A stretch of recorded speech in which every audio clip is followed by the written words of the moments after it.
Welcome to the February 2nd, 2021 episode of Reactive Consciousness. Still getting that 2021 all right. Except for when I tried to say it then. Yeah, except for when you pat yourself on the back. Oh!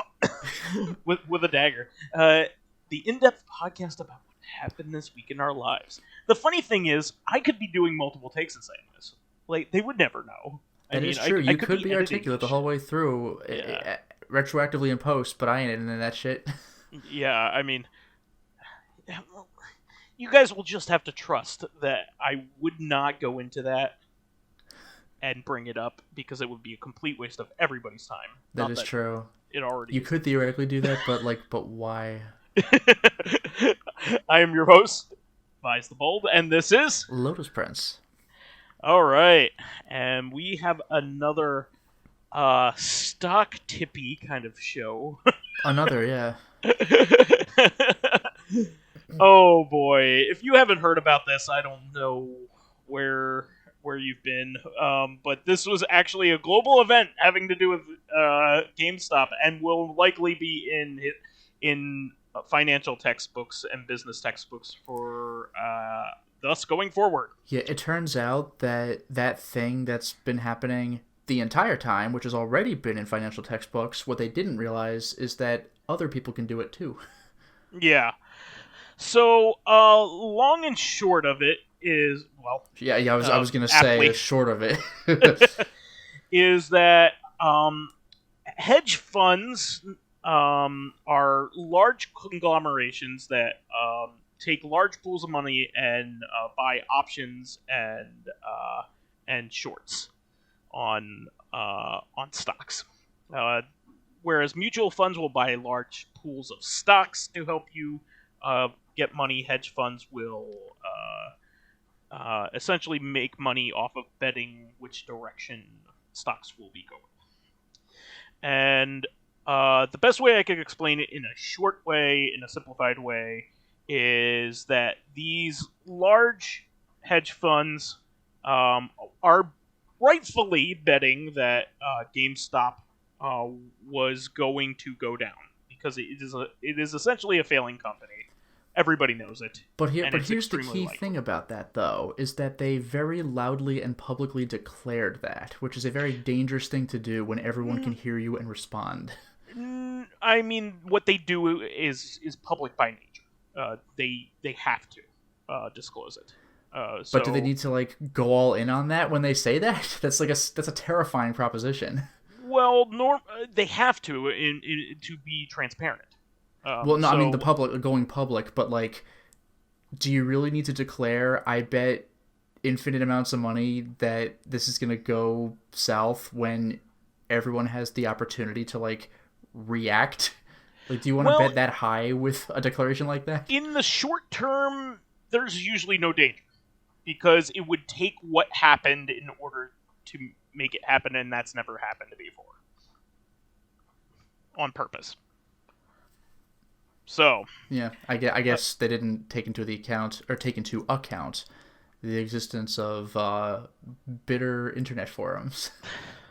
So what happened is they rightfully bet this, and they bet it on a bunch of other companies that are having trouble, including AMC Theaters, Nokia, Bed Bath & Beyond, and those are about the biggest ones.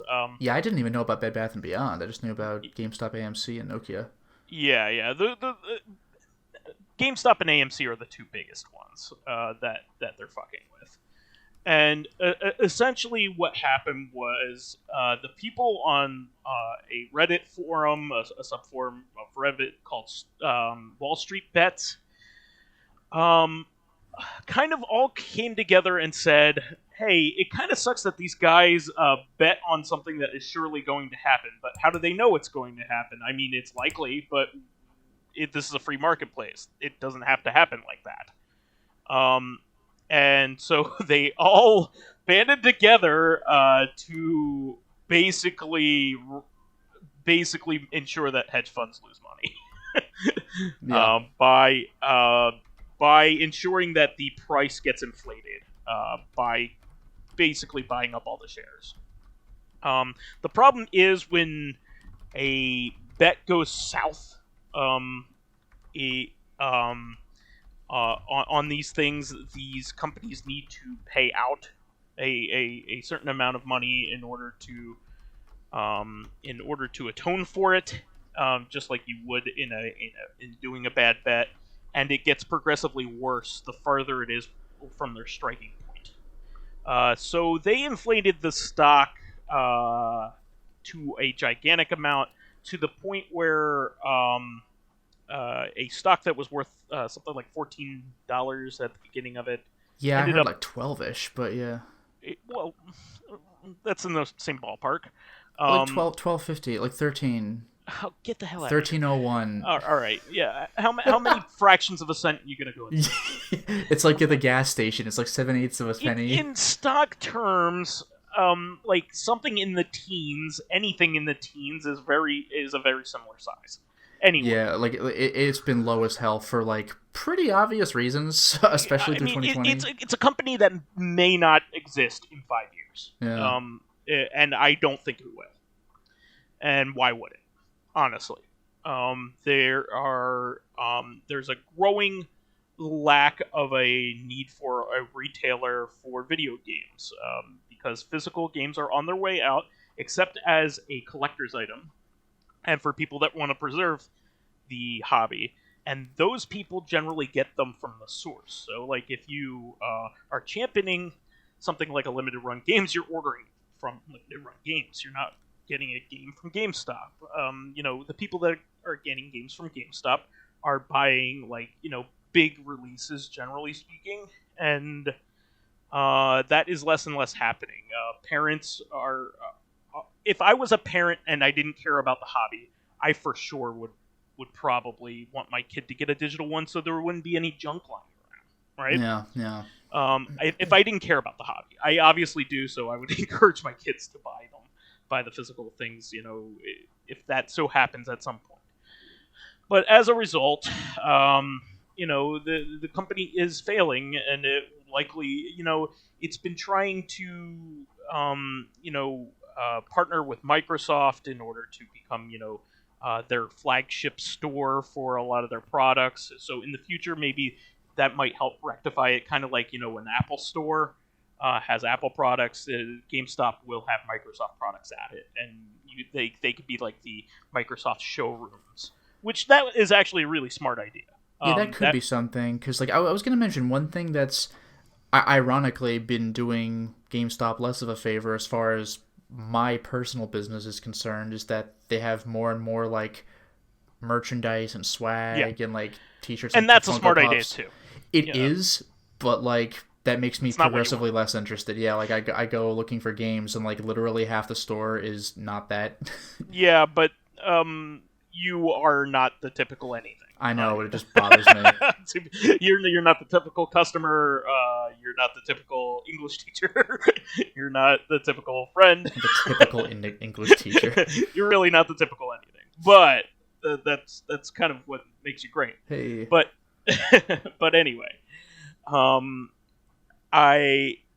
what I mean is, like, unless they can that sort of thing really takes off, their current business model with what they do with buying and selling used games is going to fall apart, especially considering that the newest generation of systems has optional cheaper models that do not even have a disk drive.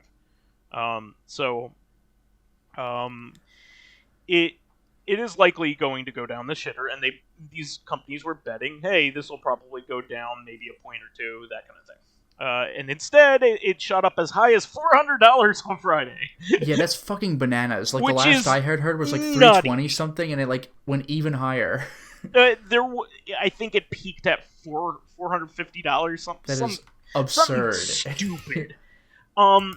I should say, yeah, and all these people are saying, eat the rich and all this other stuff, but they also don't understand the ramifications of what they're doing. Look, there aren't just rich people in those hedge funds. The people that are invested in those hedge funds are normal people too. Well, yeah, they're having their money. Like I've heard multiple perspectives from this. Like, on one hand, there's also just GameStop itself. Like, it's not suddenly a successful company now. Like, no, that's not going to make people shop there more. I was going to get to even that. Also, this is very bad for the actual company itself, because they're fucking with its actual worth, and its perceived worth, and maybe even after all of this happens, all this shakes out, people might not even just want the stock in general, and it might just bankrupt the company. Well, yeah, it's apparently the most volatile stock ever as of, this week. Yes, so, like, if it gets to the point where it's completely worthless, they can't even operate.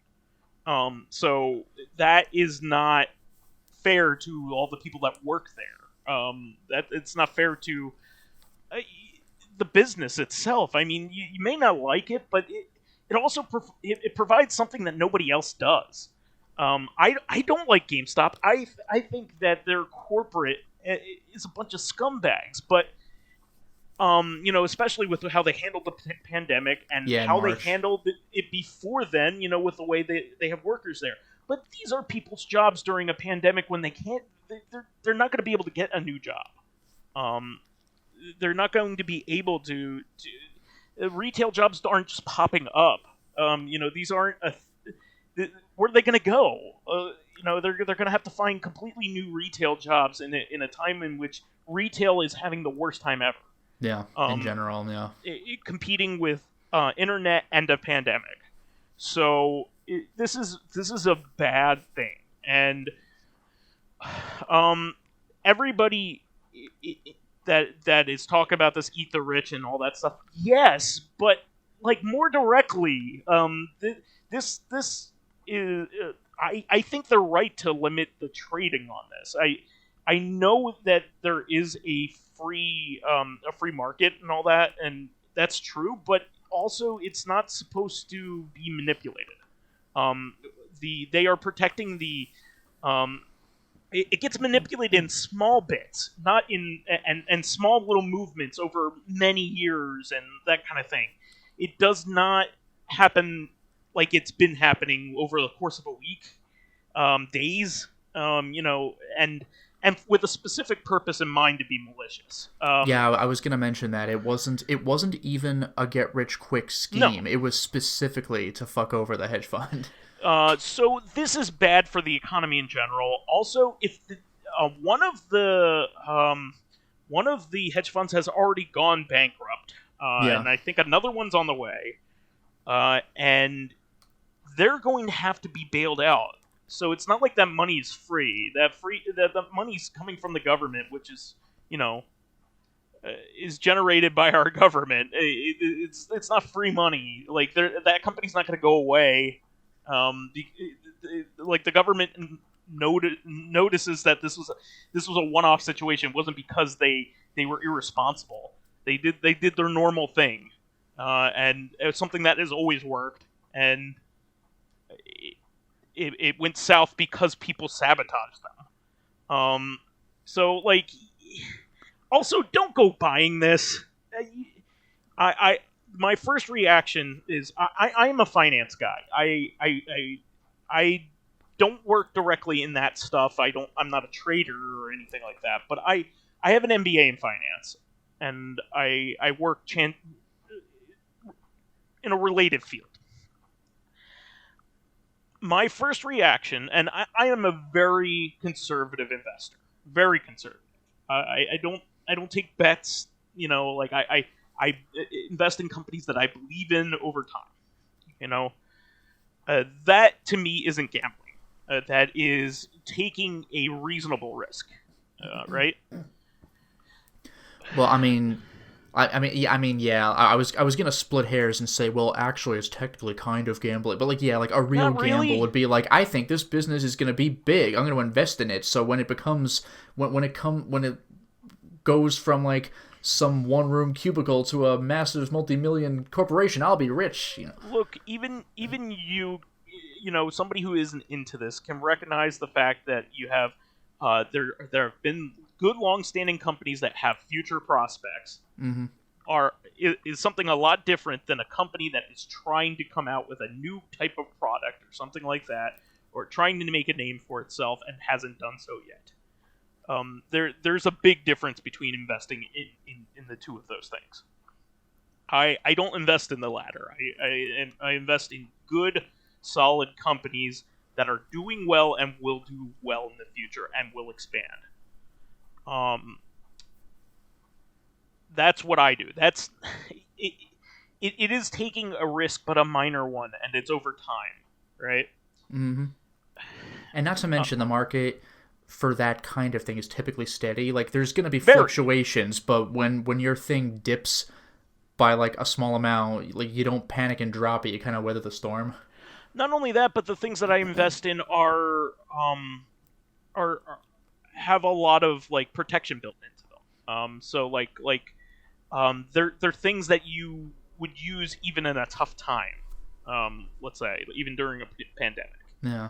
So anyway, this whole thing with GameStop is very speculative. So that means if you go into it any time thinking that you're going to make money, first of all of the trading's been capped off. Like you as a retail investor can't go to basically any like Ameritrade account or Robinhood, which is where it all started. Yeah. What an ironic name, by the way. It is. Which is a low cost. When I say ironic, by the way, I'm not.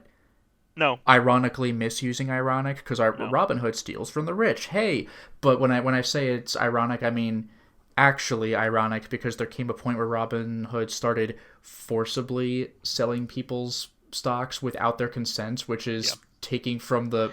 Maybe they're not poor anymore, but not selling it. Stopping them from buying. That was what it was. Yeah, I thought there was actual forced selling. That's not a thing. No, I know it's not, but I thought it happened. If it happened, there's grounds for going lawsuits. To court. Yeah. They are going to court. Yeah, but anyway, it's possible that it didn't go to settlement, and they stopped it before it. They put in the order, but the settlement didn't happen. Okay, maybe that's possible, but actually selling your own damn securities that you bought—that's illegal, just straight up. But anyway,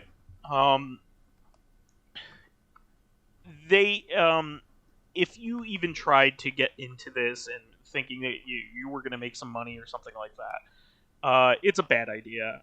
It could take a shit at any moment, literally. It is one of the worst things I could tell somebody trying to get into this, especially if you don't understand it. Just stay away.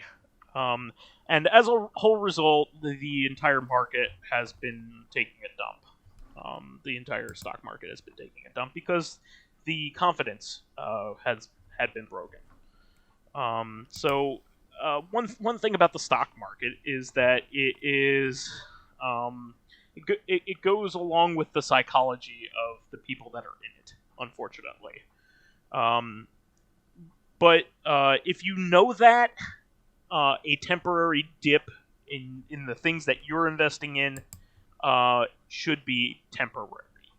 You have to weather the storm and be like, okay, well, over time, stocks represent the actual value of a company. Over time. So any kind of inflation or manipulation gets rounded out by how well the company is actually performing. So this is bad because it does not reflect the actual worth of the company.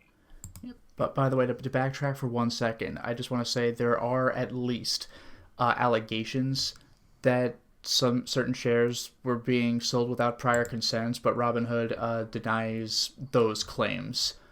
So there's some sort of turmoil about this. I mean, if there is actual proof of it, then I'll buy it. Yeah. People are saying all kinds of things, and a lot of people that don't understand stocks are getting into this. And this is literally so they don't understand Reddit, things like settlement. Bets. Yeah. They don't understand things like settlement. Here's a thing about the stock market that you may not understand is when you buy a stock, somebody has to be selling it to you. Well, yeah, that was the big thing where like everybody's like, well, now that the stock's worth $1,000 million, I could sell it, but like, who the fuck's gonna buy that? Maybe somebody else who's trying to get in the speculation game. I mean, that goes back to what you were saying earlier when you said don't buy into this because number one, you literally can't. But like number two, you want to buy in when it's high. You're supposed to buy low, sell high, not buy high and hope. That was my other point. Yeah, it's you don't want to come already done the thing. That's the thing. Yeah, you don't want to come in as like wave 3 and think it'll still work the way it did in wave 1. Like it's not going to just escalate forever. People have to keep buying more and more expensive stock. My suggestion to the people that bought it when it was $14, $20, or even $50, get rid of it as soon as you possibly can. Yeah, now that people got the point, it's going to change probably quickly. And people are talking about holding it because they want to screw over the people that still have short orders standing. You know what? Just make your money and leave. Yeah. Like, doesn't matter. That's another thing. Like, you don't want to turn into that kind of person who's like, I was incredibly poor, but now I have $5 million. But what if I could get $6 million? It's like, dude, like, you already won. Fucking bail. One of the things that I've learned as an investor is a healthy profit is something you should never regret. Yeah. Even you're never going to catch something at the bottom, and you're never going to catch it at the top. So you taking a profit when you've clearly won is not a bad thing. Yeah, you don't want to go all in. It's like at the casino where it's double or nothing, and you keep doubling and doubling. It's like it's gonna stop. Like don't do it. Yeah, especially with something like this. This is gambling. What I do is not gambling, but this is gambling. This GameStop thing, it's literally hoping that the inflation keeps happening. It's literally hoping that bullshit still is upholding something. Yeah, and again, like we just said, like it won't. Like nobody's gonna buy this for $1,000 a share. Like it's not. There's gonna come a point. Like it has a limit. Our fans know me well. I am not an apologist for billionaires. I am not an apologist for millionaires. I am a working class person with working class family with working class friends. And I am all for the little guy, believe me. But doing this is not what you need to be doing. I understand the attitude, and I understand, but you're doing something. You're contributing to something that is going to have bad problems, and also investor confidence in the end is going to be bad. Which well, that's the thing. Yeah, everyone's going to be terrified to touch GameStop stock now because who knows what direction it's going to go in? Probably down because it's already gone up.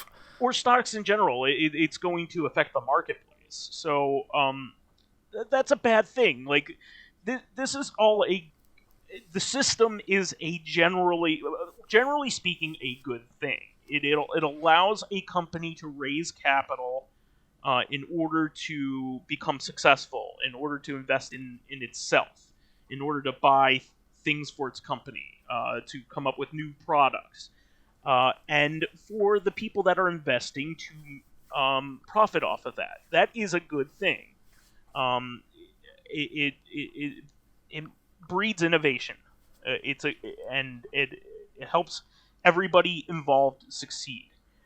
However, it does, but like that also means that our country's entire economy is resting on a gambling institution that has the potential for this to happen.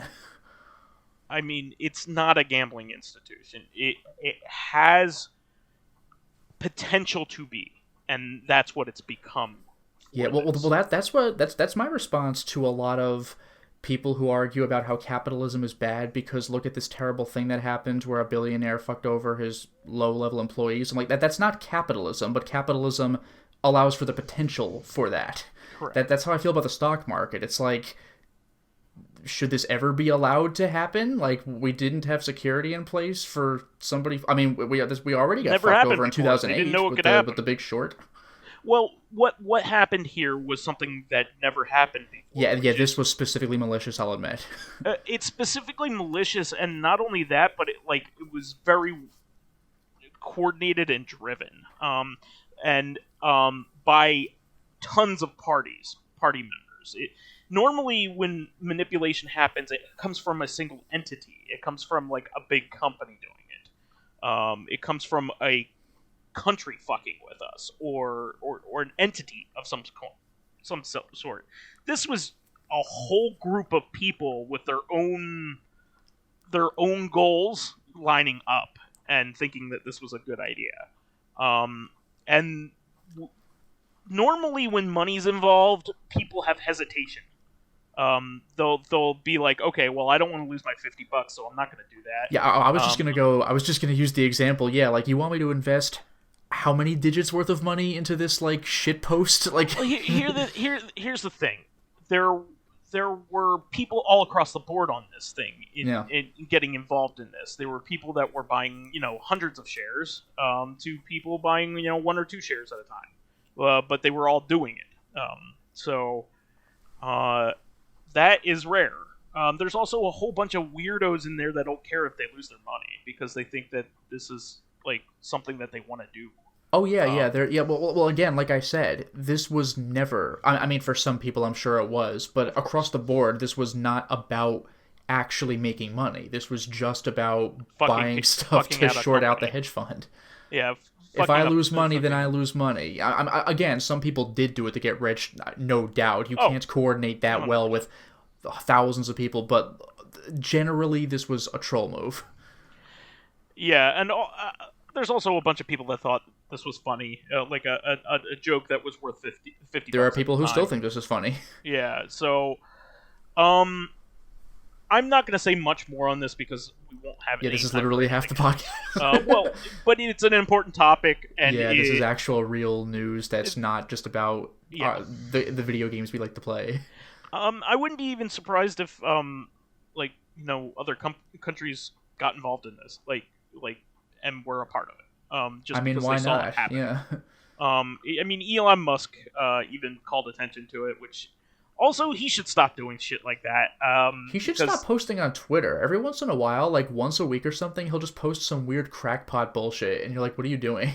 He has too much influence. He probably shouldn't even be allowed to have a Twitter account because what he says actually has ramifications. It's not you or me. It's like that. This is gonna piss me off. Oh, I got it. Like that '90s White House TV show, The West Wing.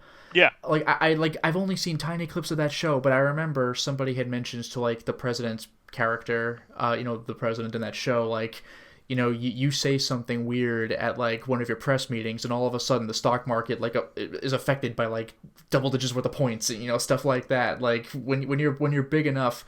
Like, if I don't know, if, like, Robert Downey Jr. suggested to everybody that you should invest in this or that, it would actually mean something.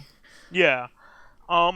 It's an equivalent to yelling fire in a movie theater, like somebody like that. Yeah. What they say matters. You might be a proponent of free speech, but what he says is different than what I say.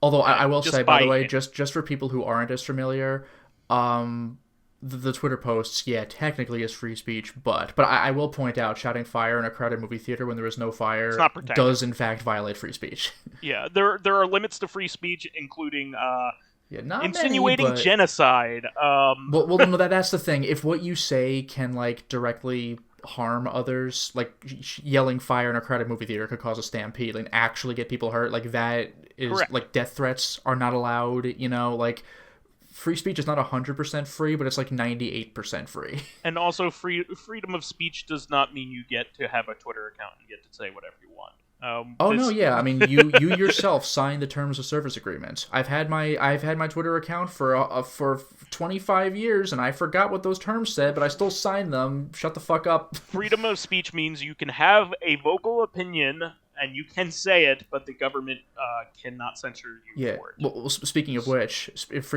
this has been bandied about 1,000 times, but freedom from speech does not mean freedom from consequences. You have freedom of speech to say what you want. but I have freedom of speech to say what I want. If I say "fuck you," what you said was stupid, then we both get to say our things. It also does not guarantee a platform. It does not guarantee a podium to speak at. It does not guarantee that you have any sort of bullhorn to say what you want to say. It just means the Men in Black will not come for you. Correct. It means you will not go to jail for it. Yeah, that's why. Like, look at how much stuff has been on the internet about like. And I don't mean just recently. I mean, like, since the internet was a thing, about people shitting all over the president. Like, we can do that. We're allowed to do that. I remember reading on Reddit, there was a really amusing, like, dark Russian humor. I think this was during, like, the 60s or 70s or something. But there was, like, a Russian joke that said, Russians are just as free as Americans. I don't know what they're talking about. Just as an American can go up on Capitol Hill and shout, "Down with Kennedy," I can march onto Red Square and shout, "Down with Kennedy."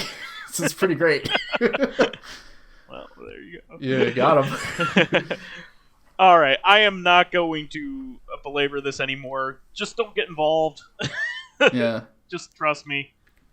Don't get involved in this. It's bad. Mm-hmm. Moving on. Actually, one other thing I will say about freedom of speech, by the way, is that like this came up for Trump specifically. It's like I think he wasn't allowed to block people because that's limiting his access to what. Yeah, that denies our access, like our particular access to communication. Like Jack from Twitter could ban us for whatever reason, but Trump himself, ironically, can't. He's like the president's the one person who can't do that. It's an amusing little quirk. Well, yeah, but we've also shown that they can ban the president too. So I mean, like. Well, yeah, he violated the terms of service. What do you want? But what I'm saying is the president himself cannot block you, and other government officials probably can't either, which is just like an ironic little quirk. Yeah. Like, I can block the president, but the president can't block me. Like, how weird. It's because what you say doesn't matter, but what he says matters. Yeah, I know, matters. pretty much, yeah. It's going back into that. So, anyway. Moving on from that, the second biggest news item is, of course, Animal Crossing has made a deal with the Sanrio Corporation. Yeah, that's, like... That's one of those things that, like, I'd never thought about, but, like, what a match made in heaven. The Sanrio people, like, already are Animal Crossing characters. But also that transition. What was it? Who gives a shit about this? I mean, it's cool, but if you're also, into Sanrio, like, though, like, if you're into Animal Crossing and if you're into Sanrio, like, this is a match made in heaven. Like, the Hello Kitty character, like, she already could have been an Animal Crossing character. Yeah, so what they're doing is Animal Crossing and Sanrio are doing collaboration where you can go to Target stores in the United States and probably Canada, and you can buy cards there and scan them into your game. Are we seriously still doing the e-reader thing? No, I think this is like, their amiibo technically. I mean, I guess it is, but like, we're going back to the e-reader thing. I mean, that's how amiibo work. They have a little chip in them. Yeah, I guess. It just never really occurred to me because they're not shaped like cards. Well, they had Animal Crossing cards back on the Wii U. You just don't remember them because they weren't popular. Also because I didn't pay attention to Animal Crossing, but you're right, I never even heard of those. Yeah, so I guess there's three kinds of shapes you could scan now. There's cards, there's the amiibo figures, and there is a cereal box. What will that we is think correct. Of next? One of the amiibo is a Super Mario cereal box. Yeah, I remember Old Man Stompy had pointed out on our podcast a while back, this is the ideal for a collector like him because the amiibo is the box. You don't have to take it out of the box. Like, it is the box. Here's the thing. You should probably... one of the problems about it is that if you want to keep it in mint condition, you have to have old moldy cereal in your box. But I could put it right next to my even older and even moldier Nintendo cereal that with could Mario and Zelda cereal. Attract pests. So anyway, I have mine in a flattened form with the cereal well long ago eaten. But anyway, this is something that's pretty cool because you could scan in your cards and get like furniture sets themed by the Sanrio characters. The actual Sanrio characters themselves are not in the game, which makes sense, but their characters are represented in goods, just like they are in real life. So it's pretty cool. I mean, you can get a Hello Kitty themed like bedroom as a result. That is actually quite cool. I wonder if they'll take it a step further. I'm guessing no, but I'm wondering if like Agretzko is gonna come into that in any way, shape, or form. What's Agretzko? That Sanrio TV show where there's that one little fox character, Retzko, who just like goes into screamo like hardcore death metal to vent her frustrations, and there's like 3 or 4 seasons of that show now. Yeah, let me see here. Because like that might be a step too far, but that is the Sanrio universe. Yeah, I they revealed what characters it's themed after. I think there's 6 of them. Okay. One of them is obviously Hello Kitty. Yeah, I mean, come on. Yeah, I mean, it's like having something Disney without Mickey. It doesn't make much sense. Yeah. Let me double check here. Yeah, because I liked this a while ago. I can't believe Disney uses Mickey from Kingdom Hearts. He took off his hood and dropped his keyblade, and he's a charming character who works at a carnival and sells hot dogs. Oh. But yeah, in the meantime, I just think this is a pretty neat thing, and it's kind of a match made in heaven, and it's also something I could see kids all over the world wanting to take advantage of, because Sanrio is popular all over the world, not just here, not just in Japan. Even if you've never heard of Sanrio, like, you probably know what Hello Kitty is. It is one of the most popular brands in the world, and so yeah. Anyway, I wasn't able to find it, but that's okay. Yeah, whatever. Moving on, the next thing I wanted to go over was Cyber Shadow. Yeah, I saw a little bit of gameplay of that. It looks like, I mean, surprise, but it looks gorgeous. It looks and sounds beautiful. It's for the record, by the way, this is made by, I believe, Yacht Club Games, the Shovel Knight people. Yes. So what if these people made a Ninja Gaiden game and it looks freaking great? This is the second game made by Yacht Club Games. It's hard to believe that Shovel Knight is the only game they've put out, but they've been releasing content for that for like since the Wii U and the 3DS. Yeah, I was gonna say maybe maybe 7 years. 6 or 7 years. Yeah. Yeah. And that was all to fulfill, their obligation to Kickstarter. Yeah. Which is kind of funny, but they kept selling well and kept selling for new platforms. So yeah, Shovel Knight's a freaking it's an amazing game, one of the best games of all time. Yeah, but it's also like it's appeared in Smash. I forgot if it was a trophy or a spirit, but either way, it's there. It's represented. Sure. And it's also in Blade Strangers. One of the very few third-party amiibo. Yeah, and multiple characters from Shovel Knight at that are amiibo now. Yeah. It's not just Shovel Knight. It's there's King Knight. There's Plague Knight. What was and it? Plague Knight. Yeah, and the other one you play as Spectre Knight. Spectre Knight. Yeah. That guy's so cool. Yeah. So the coolest knights actually. And by the way, all 3 of those knights now have their own games in the Shovel Knight universe. Yep. And they're all good. Yeah, no, I still need to go back because I've only ever played and beaten the base game. So yeah, I haven't seen the King Knight game actually, so I'm kind of banking on the idea that it's good, but I'm sure it is. But Plague and Spectre, yeah, I've seen both of those and they're bangers. The thing is, every character plays radically different, so it is worth your time. So yeah, you're not playing Ken instead of Ryu. Like these are radically different. Their movesets are entirely different. Even their movement is different, especially Spectre Knight. Like their jumping, their jumping is different. Yeah, and Spectre could slide on his scythe like. In Mario Brothers, you slide down a hill, he could get a little extra speed doing that kind of thing. Like, it's a whole other thing. So I bought Cyber Shadow for Switch. It came out on everything, but I bought it for Switch. You're a fucking robot ninja. It's awesome. I am a little disappointed in it. Are you really? Because I saw a little bit of play. I don't say that lightly. I don't say it lightly.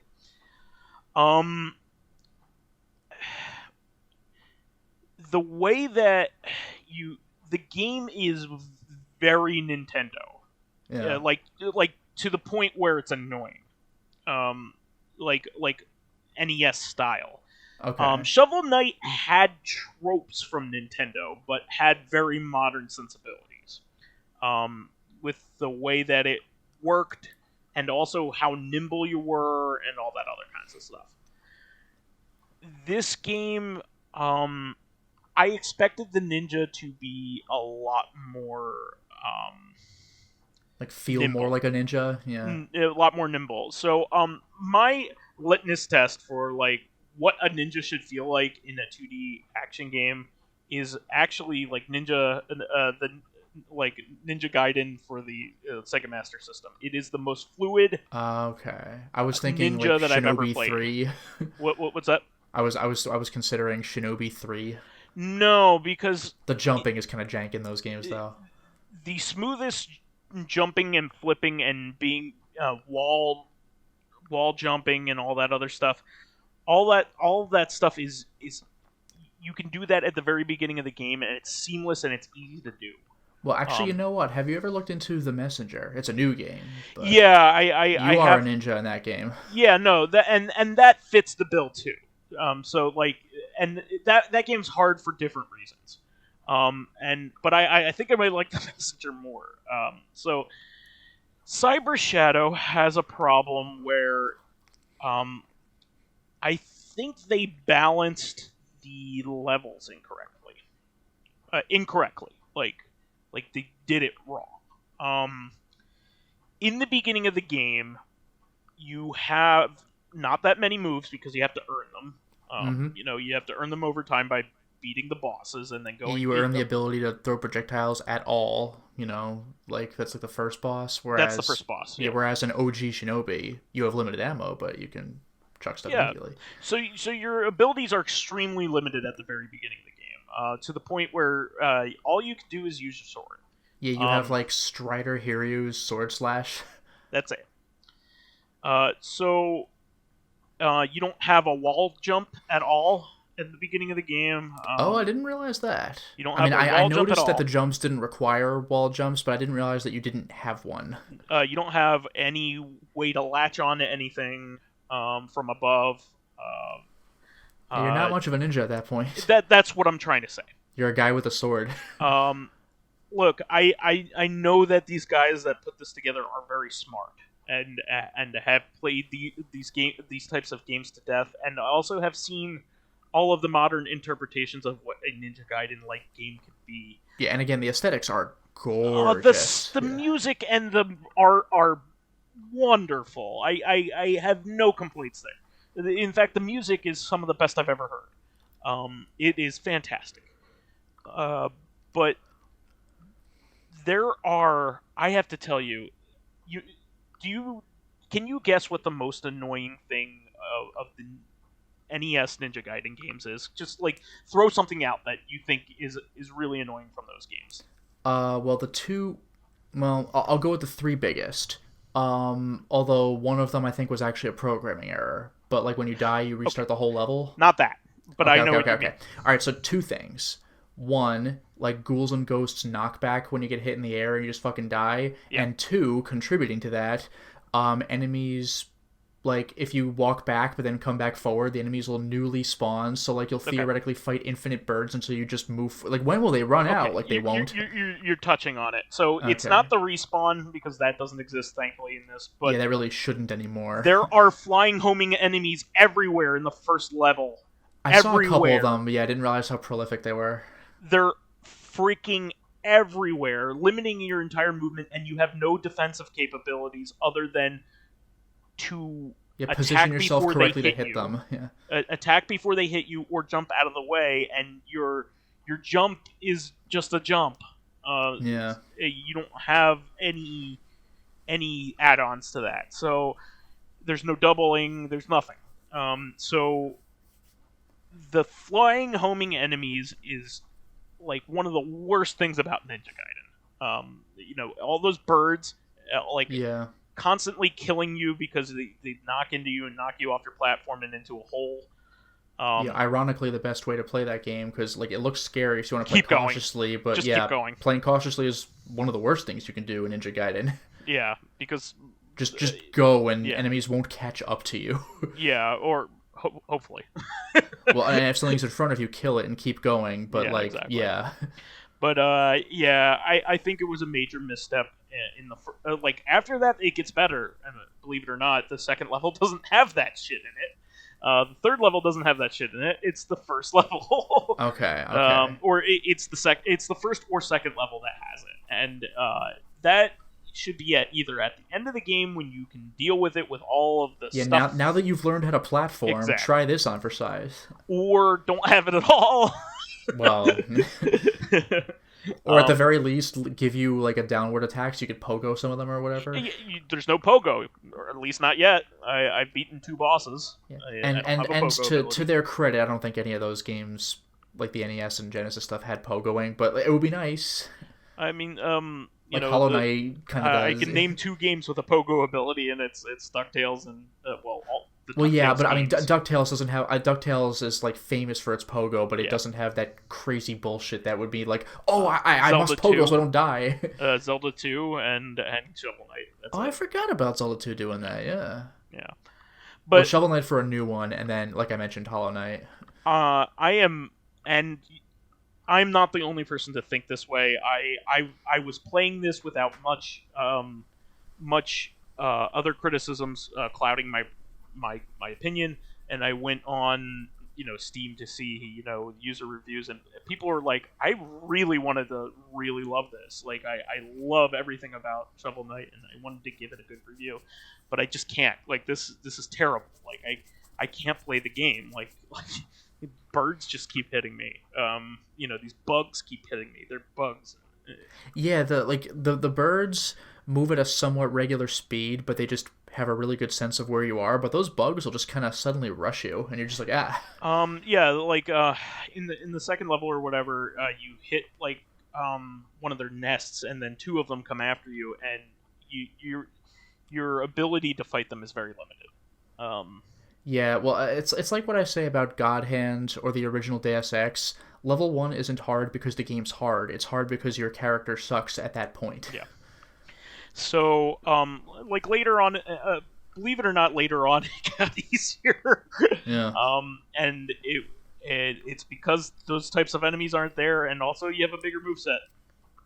So, and anyway, I'm not saying that it's a bad game. It's just I wanted it to be the best of its kind. Yeah, if only level 1 were level 3 or 4 or something. I wanted the game to be the best of its kind. It isn't. It just isn't. And it's a shame because I know they worked hard on it. They might even fix it. Who knows? I mean, like there's a pretty big backlash from it. Honestly, so who knows? Moving on. Arcade Archives had 2 pretty decent releases this week on Switch. One of them is a game called Block Hole. Have you ever heard of Block Hole, Lotus Prince? I have not. Are you getting the subtle wordplay of Block Hole? Yeah, obviously. There's like a Lego brick, and you like drill into the center, so there's a hole, and then you have a black hole. No, it is obviously trying to conjure up black hole in your brain. It's bad wordplay, but it's there. Yeah, it's one of those things. If you look at it for a second, you think you read it wrong. Yeah, it was exactly. No, it says actually says black hole. Okay. This game, famously, Konami has a whole bunch of games that it gave different names in the U.S. and then promptly everybody forgot about those original names. So, for instance, the original Gradius is not called Gradius in the arcade in the United States, and nobody acknowledges that. It was called Nemesis here. Yeah. And then the second one wasn't even called Gradius 2 here, it was called Vulcan Venture. Nobody refers to it as such. We refer to it as the Japanese names because that's how it was presented to us on console. not in the arcade. So we more people know these games from their console counterparts rather than their arcade original counterparts, which is kind of funny because if you go on the store, I think like in the Konami arcade collection, it's presented as Vulcan Venture and Nemesis, and you're like if you didn't know that, they're wondering why they get 0 sales for those games because no one thinks to look them up. Yeah, they should just be referred to as Gradius and have like the American version of that ROM as a or at the very least do like Vulcan Venture parentheses Gradius 2, or just call it Gradius 2 / Vulcan Venture. Yeah. Go by the name that everybody knows. You know Gradius. Everybody knows Gradius. Yeah, and meanwhile everybody's messaging Konami, when are you going to release the original 2 Gradius games? They've been there for a long time. So Block Hole is actually more well known as the game Quarth, which was a pretty popular early Game Boy game. That was the Japanese name, and it is a game where basically you're a spaceship and you play a Tetris-like game. You shoot blocks up and try to complete shapes, and it's actually a pretty fun game. But nobody knows it as Block Hole. So if you're wondering what Block Hole is, it is Quarth. You know it as Quarth, if you know what it is. The other game that came out was Halley's Comet, which I had never played before. This is is a Taito game. So immediately I'm pretty intrigued because Taito games tend to be really pretty fun from this era, and they continue to be until probably the mid-90s. Not to mention, they make a lot of quirky stuff. Taito is like the other Data East. Yeah, but their quality is higher. So like it is. Eventually they get to be in like God tier. Like they make Bubble Symphony and they make Growl. a Growl and Elevator Action 2. Elevator Action Returns, which is one of the best games ever. It is a fantastic game. There are a bunch of late era Taito arcade games that are just phenomenal, and that like eclipses everything else in their catalog. But a lot of their early stuff is weird but fun. Yeah. And this is actually really fun. I had never played this one, but it looked neat and it was a shmup. But the conceit is that you're playing kind of like a vertical shmup.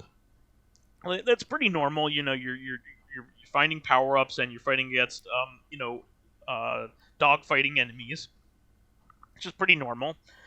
But there are also chunks of Halley's Comet hurtling towards Earth, and you have to shoot them and make sure they don't get past you. Not gonna lie, I didn't expect there to be an actual direct.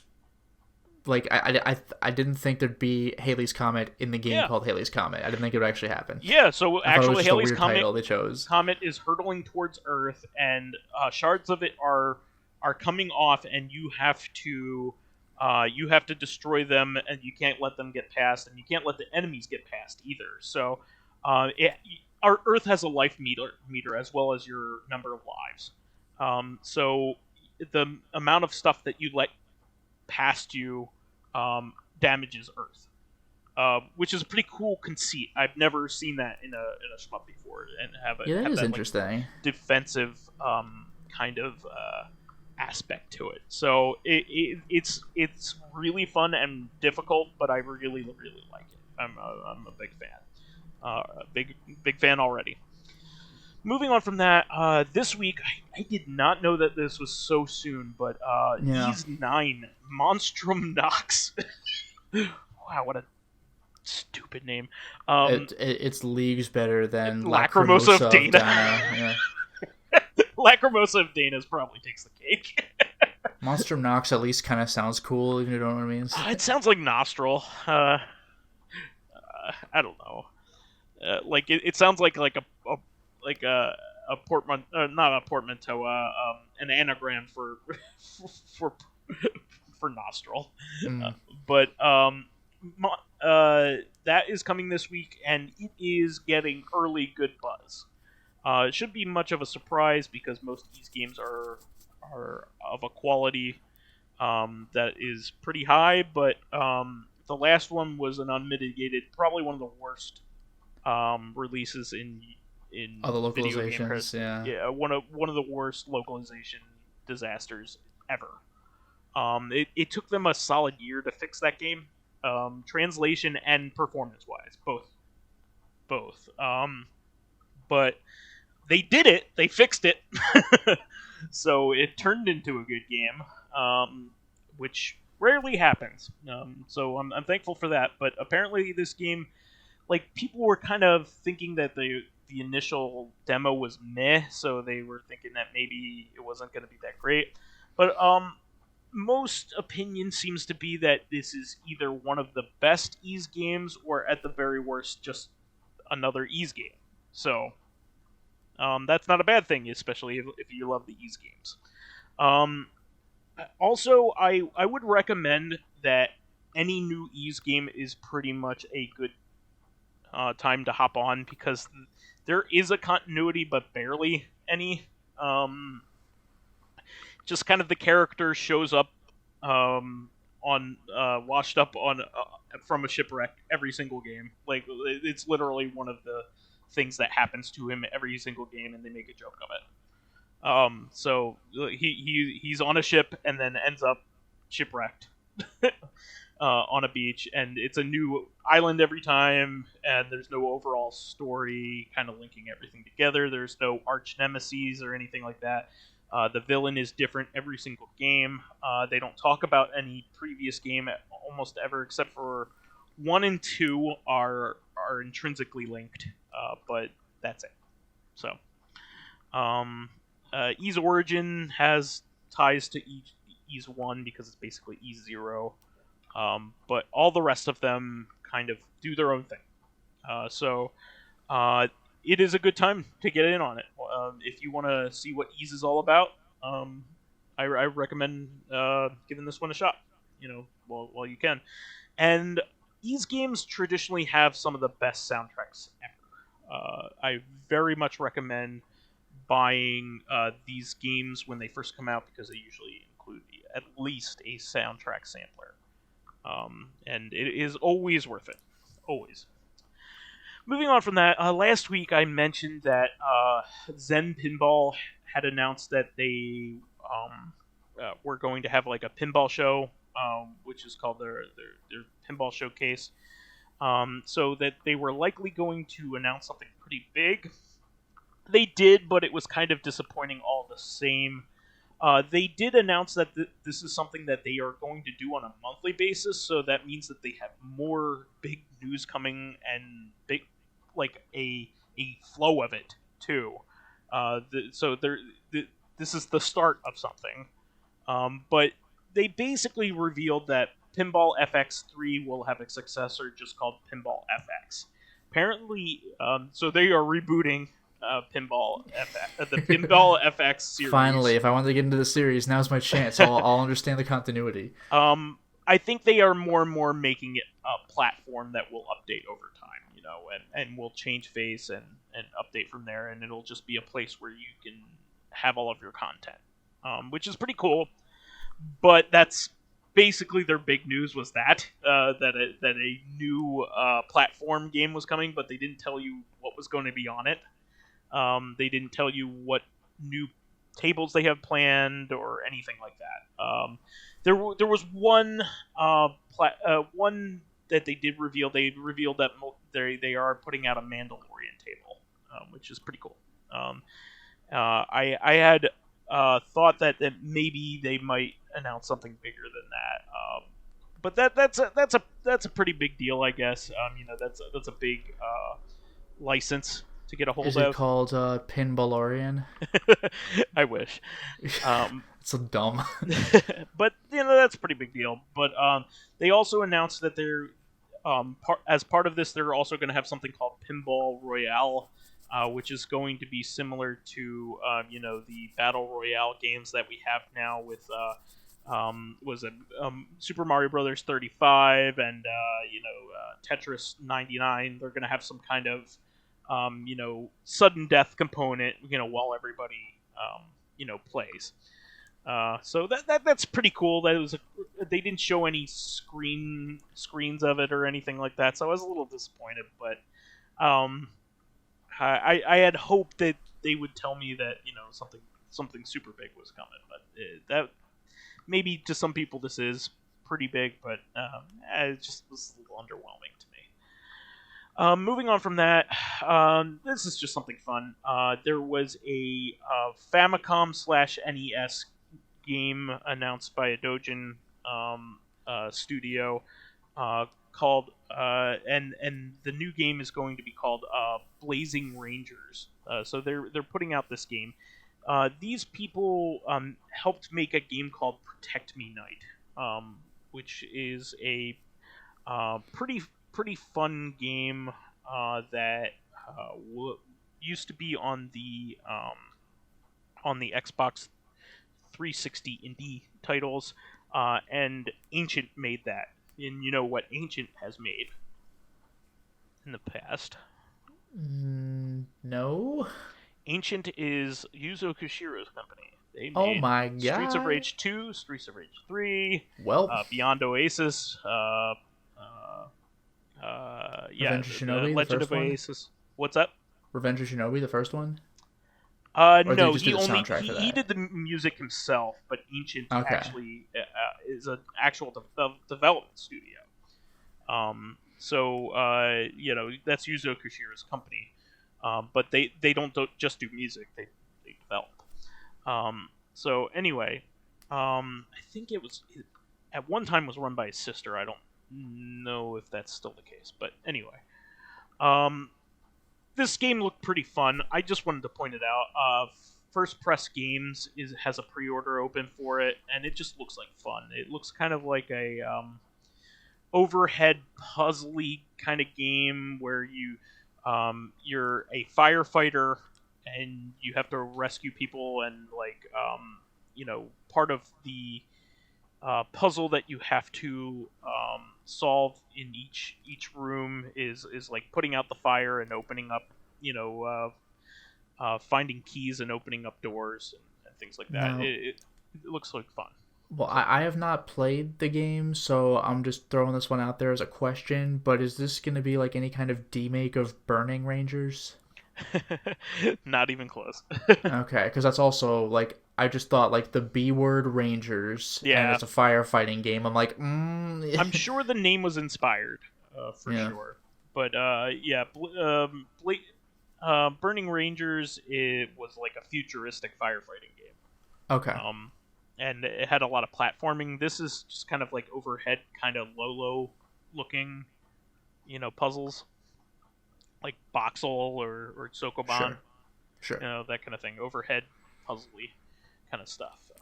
But with also like aiming your fire hose at fires, which is pretty cool.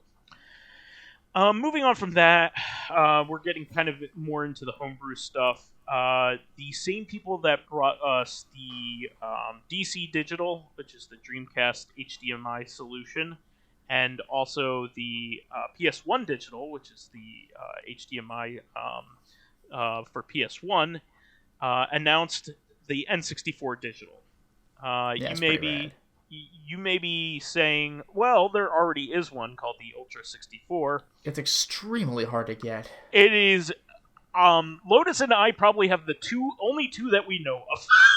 Yeah, like we happened to get ours pretty early, but like before I don't know if those people stopped producing or if it's hard to reach them or what. But I remember like when I went to get mine, both, because when I went to get mine, I went to that retro store, Classic Game Junkie. I was like, yo, could you are you capable of doing the N64 mod? They're like, yeah, sure, I'll order it. And it took a while to get there, but then it did. And that was the end of that. But apparently that those things are like impossible to get a hold of now. So what's been happening is this one guy produces it, and he produces it when it seems like he feels like it. And there is only one person that knows how to get in contact with him, and it's the Game Tech USA guy. who is the distributor, and he puts them up whenever he can, whenever he has them. But apparently, the guy who produces them is extremely bad at communicating, to the point where he won't even answer that guy's emails. Jesus. His actual distributor, he won't communicate with him. So he gets them in dribs and drabs. So he'll get maybe 20 units at a time, and there'll be a year in between 20 units. Yeah, that's nuts. And meanwhile, it's being touted as one of the best homebrew mods that you can do to any retro video game system, because of how much radically better it makes your N64 games look. And the options it comes with are amazing. They're like, you could change resolution, you could do anti-aliasing, you could do like smooth, like sharp blur. Like there's a whole bunch of stuff going on. Gamma, I think, way better than how it is shipped. So much so that it almost looks like it's emulation. It looks so good. It makes your N64 games look like incredibly well. I really need to. You know what? That reminds me. I should really look into a 2D N64 game, because I've only ever tried it with like Ocarina of Time and Quest, and they look cool. Mischief but Makers? Like, I should try Mischief Makers out, because like that Mischief would be, Makers I think, is more about apparent. the only 2D game I can think. Like Mortal the second Trilogy? Goemon game. Second, it has 3D graphics. I don't know if that matters. It still does. Okay, because I know the first Goemon game is just a not Zelda game. Yeah, but the second one has 3D graphics but 2D gameplay. Okay. Actually, it'd be great. I mean, I know you could do better on the Wii U now, but like, this isn't... Yoshi's Story's 2D game. Oh, that's fair. No, I was going to mention Ogre Battle, because it's just sprites. That's a 2D game, too. Ogre Battle 64, yeah. Yeah, that's a 2D game.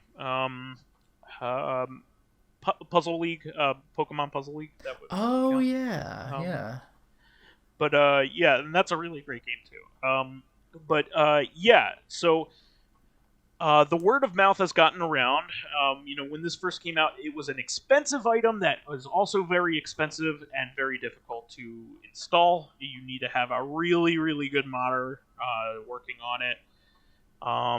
So Lotus and I paid for these things back in the day, and this was before there were videos made about this thing, and now everybody and their mom knows about it but can't get one. They sell out immediately when they become available, and they come in very, very seldomly, to the point where scalpers are now getting them, and they're like basically the only people that get them.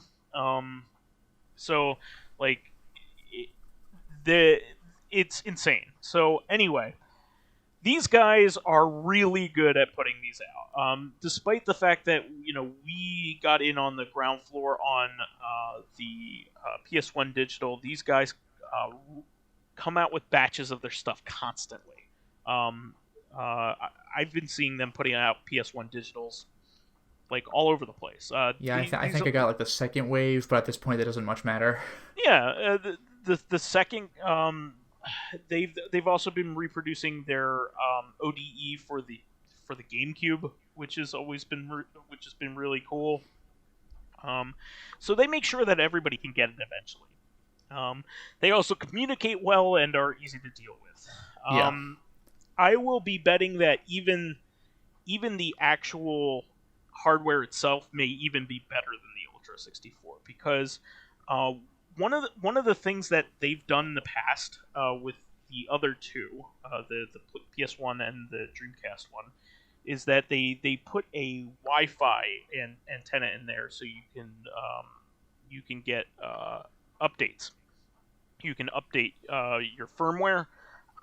You can't do that at all with the Ultra 64, as far as I know.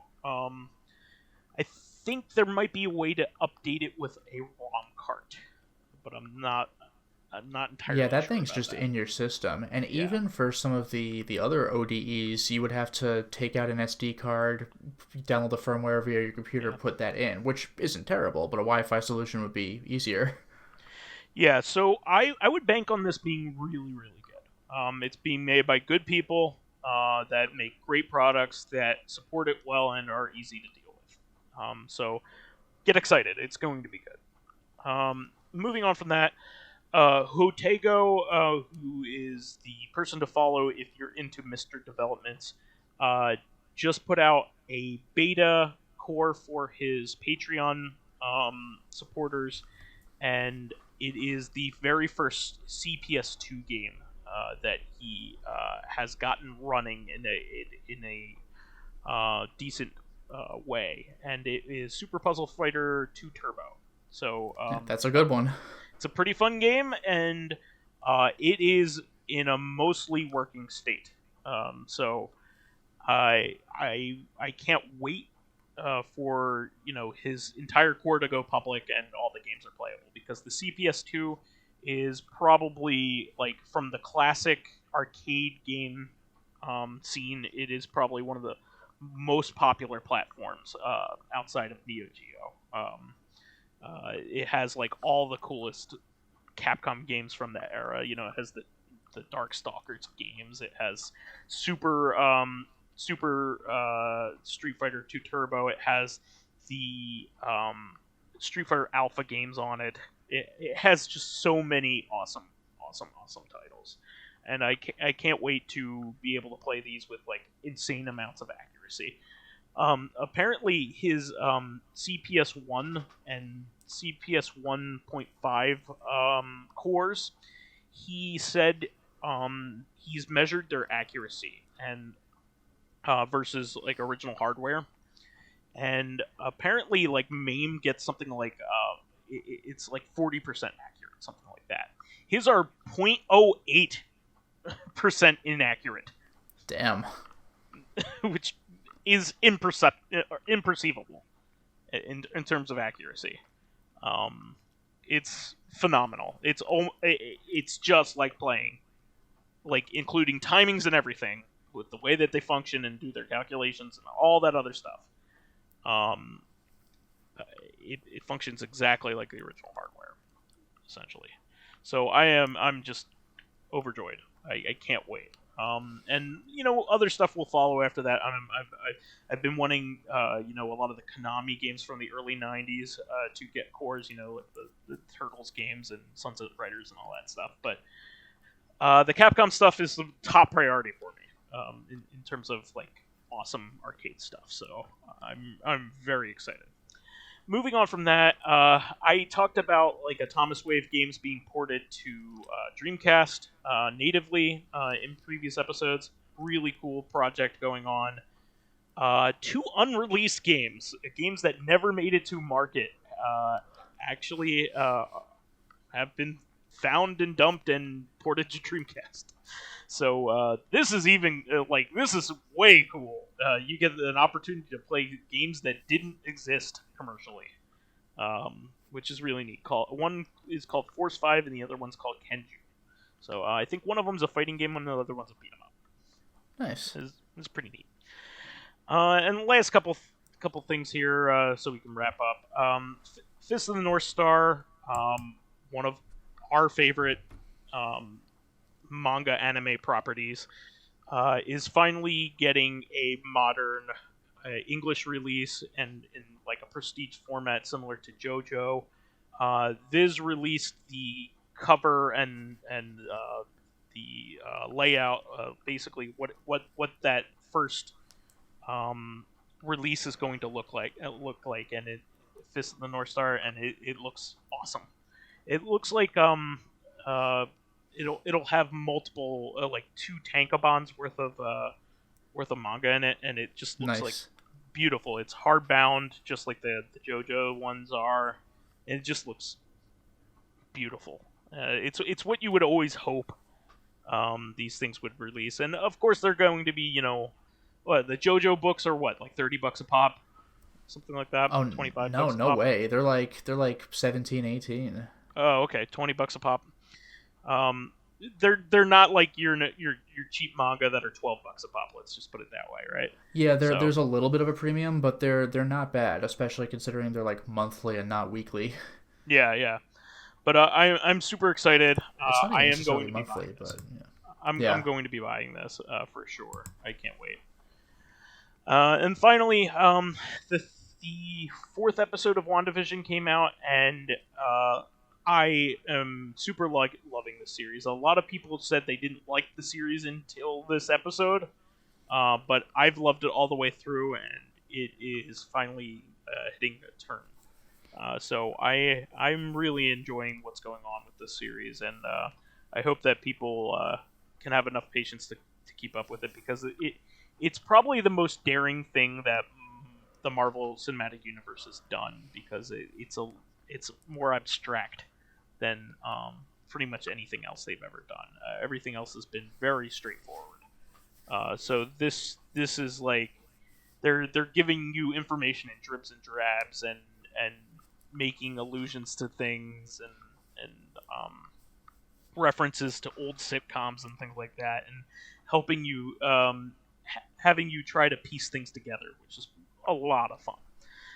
I'm really enjoying it. My only criticism is I wish it was hour-long episodes. Like, we're accustomed to binging things nowadays, and that I'm not necessarily a fan of. I actually like that Mandalorian kind of bucked that trend, and we're like, no, you're getting an hour episode every week.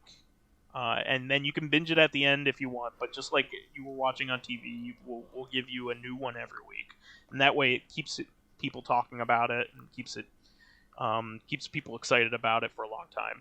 I'm okay with that, but WandaVision is a half-hour long show. It is not a 45. Mandalorian's a 45 to an hour long show. There's a difference when you release one episode at a time that way. I wish they were releasing a full hour every week, and they're just releasing a half hour at a time, so it's a little less bearable, unfortunately. So that's my only thing. And did you have anything else that you wanted to add, Lotus, while we were at it, for the good of the order? No, I think I'm good. Okay, no more commentary on Eat the Rich or Game Stonks. Nah. That is the show for this week. Please remember to subscribe to the Corrective Consciousness YouTube and Soundcloud pages. While there, please give us thumbs ups, likes, and 5-star ratings on iTunes. It helps promote and spread awareness of the show, and any bit of encouragement helps keep the show going. I have